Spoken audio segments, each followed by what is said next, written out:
Já sabe como refrescar as suas ideias na nova temporada?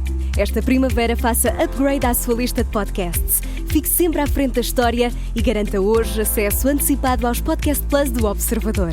Agora, com 20€ de desconto. Assine em observador.pt.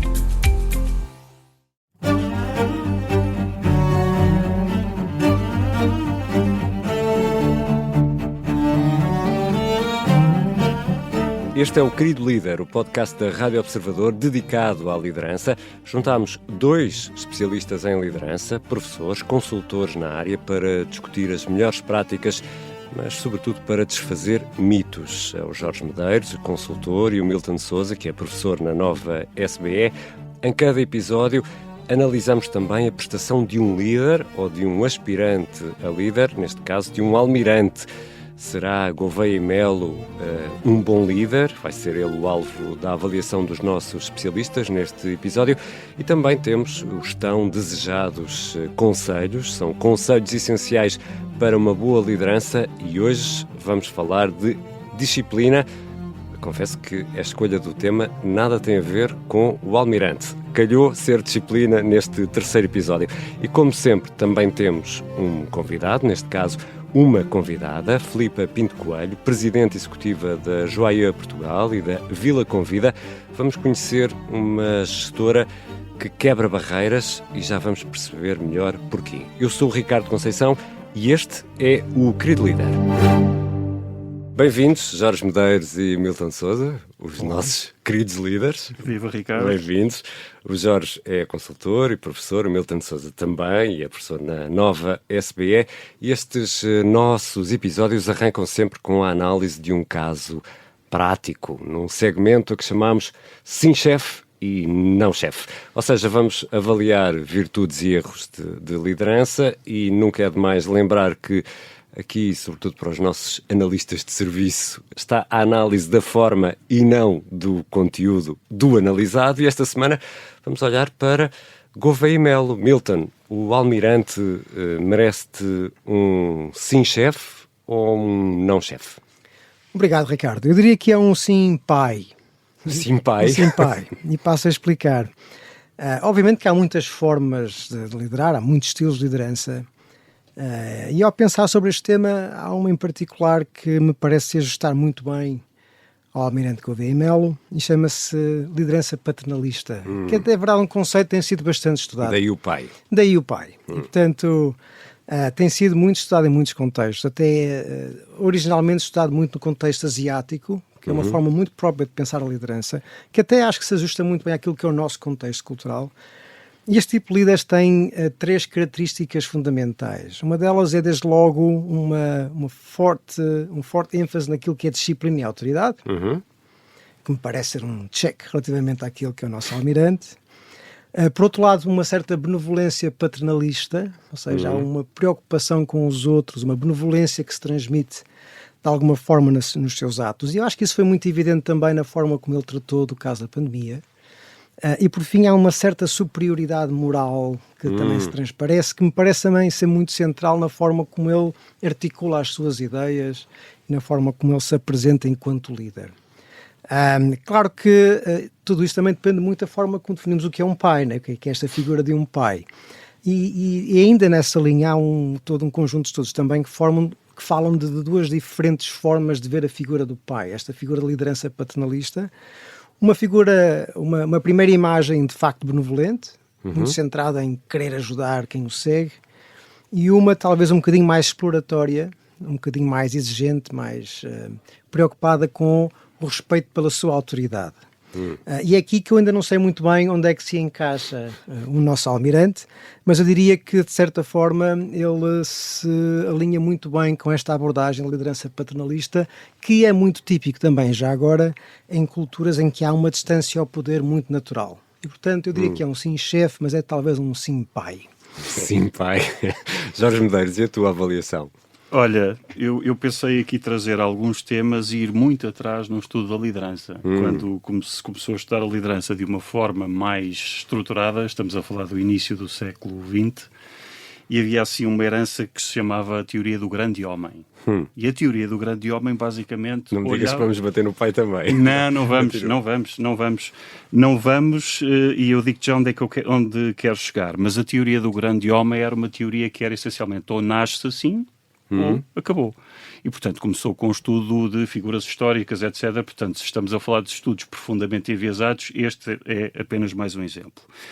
Agora, sim, chefe, em relação à escolha que eu estou a pressupor, que o Almirante tem na gestão dos silêncios.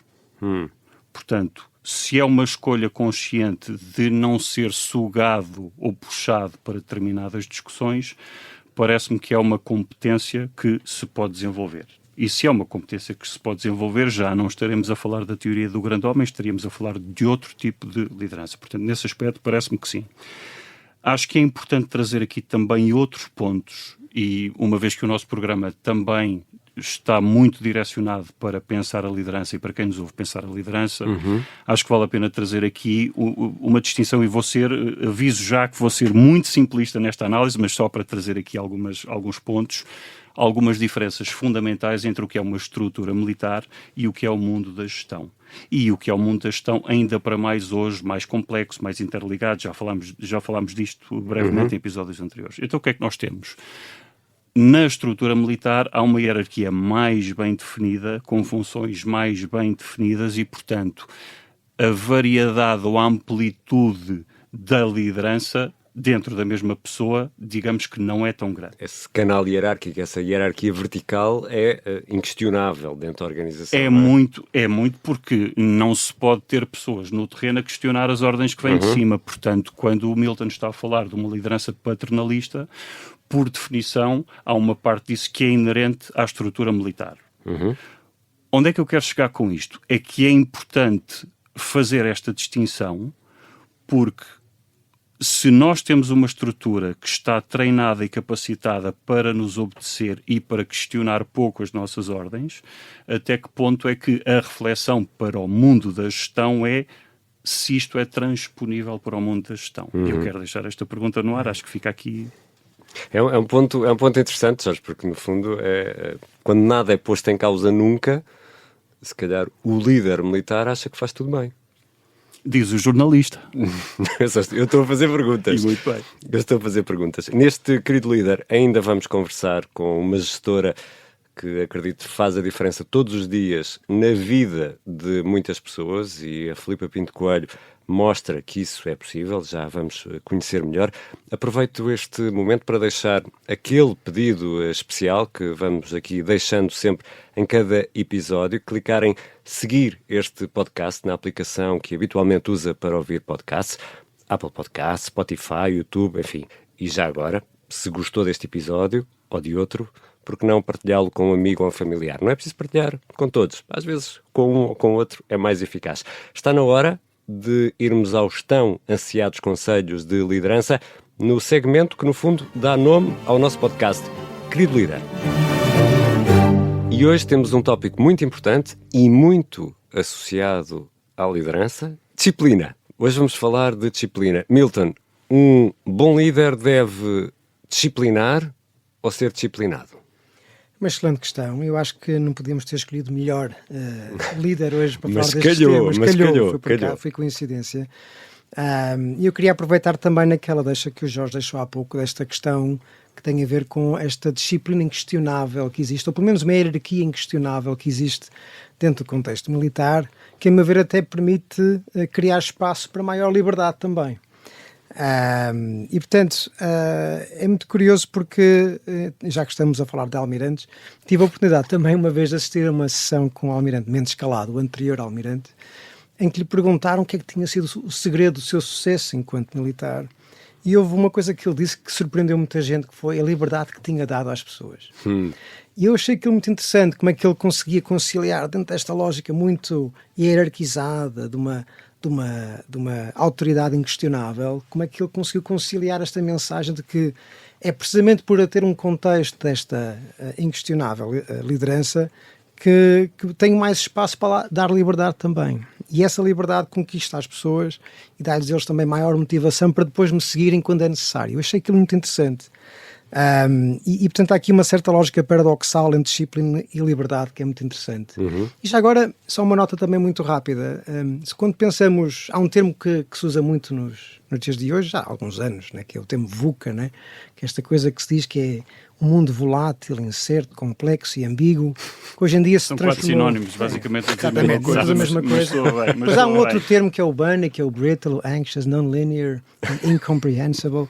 Vai tudo dar ao mesmo. Mas é curioso porque este termo foi originalmente proposto no exército norte-americano já nos anos 80.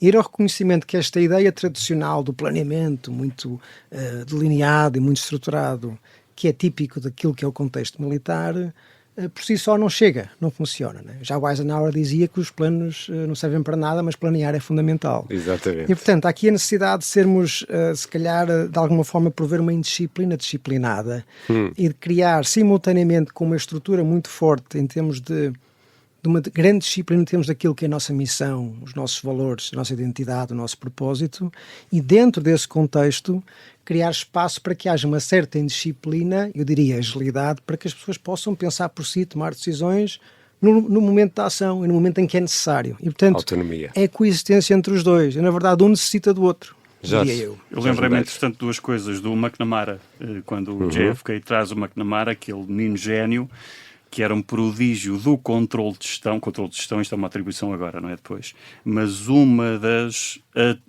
críticas que se lhe fez a posteriori, como todas as críticas são vítimas de prognóstico depois do jogo, fica já aqui a ressalva, mas era o excesso de controlo. E o excesso de controlo acabava por cortar a liberdade que as tropas, por exemplo, no Vietnã, tinham de lidar com um inimigo que era não só imprevisível, como fazia questão de ser imprevisível. E, portanto, quanto mais imprevisível era o inimigo, mais o McNamara queria controlo e, portanto, a receita era exatamente a contrária, não é? Portanto, mas se a vida é imprevisível... Estou a simplificar tragicamente.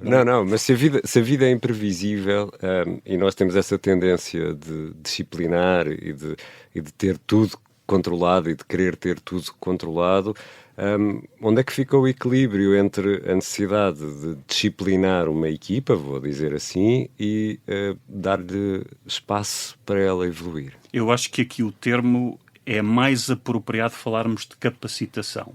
Por exemplo, se nós estamos numa função muito técnica, a disciplina existe no sentido de aprender as competências técnicas dessa função. Estamos exemplos corriqueiros do dia-a-dia, do nosso dia-a-dia, aprender uma língua, aprender Excel, aprender a fazer qualquer coisa. Portanto, há uma disciplina porque é um ambiente muito estruturado, em que tu consegues ter um feedback muito imediato e consegues construir sobre isso. A partir do momento em que subimos na hierarquia e a complexidade vai aumentando, o tipo de competências necessárias é diferente. Ou seja, deve haver alguma disciplina, o líder deve ter alguma disciplina em capacitar as pessoas para a incerteza. Isto parece paradoxal, mas não é de todo. Milton, e a forma como se comunica a disciplina?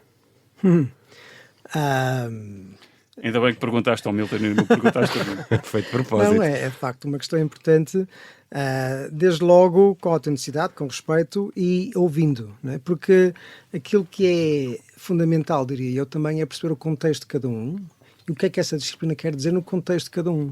Porque tem a sua realidade, tem as suas exigências no seu trabalho, tem o seu contexto concreto.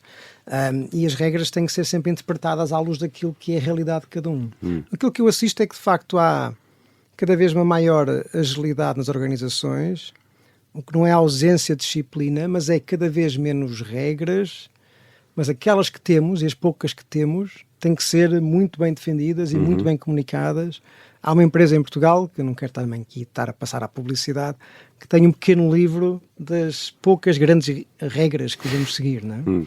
E é um bocadinho esta a ideia, são poucas as regras que temos, mas serão religiosas, e dentro desse espaço, depois há muito espaço de manobra para cada um poder interpretar aquilo que é a aplicação dessas regras no seu contexto. Portanto, é esta coincidência entre liberdade e disciplina. Mas isso também pressupõe que, para dar essa autonomia às pessoas, as pessoas também já têm de ter algum grau de maturidade e capacitação para saber interpretar o que é a essência, para depois terem liberdade. E eu, para disciplinar o tempo deste podcast, Jorge, em 30 segundos, como é que, se conseguires, como é que se promove a autodisciplina? Como é que se promove a autodisciplina da equipa?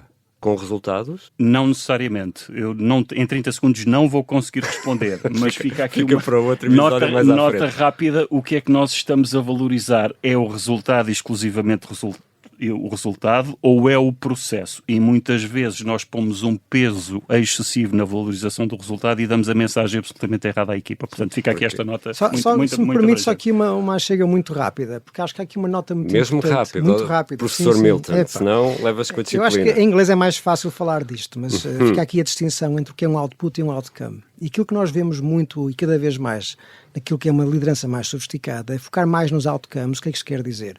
Qual é que é o intuito do que nós queremos atingir, mais do que a ordem em si?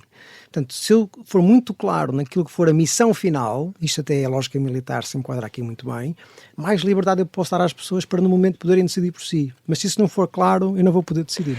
E não falam mais de conselhos, Nada. disciplina férrea, aqui imposta, porque temos de ir à conversa, temos de receber a nossa convidada, a Filipa Pinto Coelho, que é Presidente Executiva da Joia Portugal e da Vila Convida. Bem-vinda, Filipa. Na segunda parte já vamos conhecer melhor os seus projetos e como se gerem. Eu tenho uma curiosidade, Filipa. Ouviu muitas vezes uma frase deste tipo, terá não ter sido assim, mas, Filipa, essa ideia é muito gira, é incrível, é fantástica, mas não penso que isso vai resultar.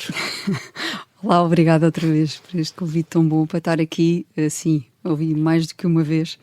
Acho que sofri na pele consequências desse discurso também, mas acho que foi mais forte a visão que tinha para este projeto e graças a Deus foi seguindo. E isso é um hoje bocadinho, com uma grande equipa. É um bocadinho de teimosia da boa. Foi Teimosia isso da boa, que permitiu dar a volta. Mãe, lembram-se?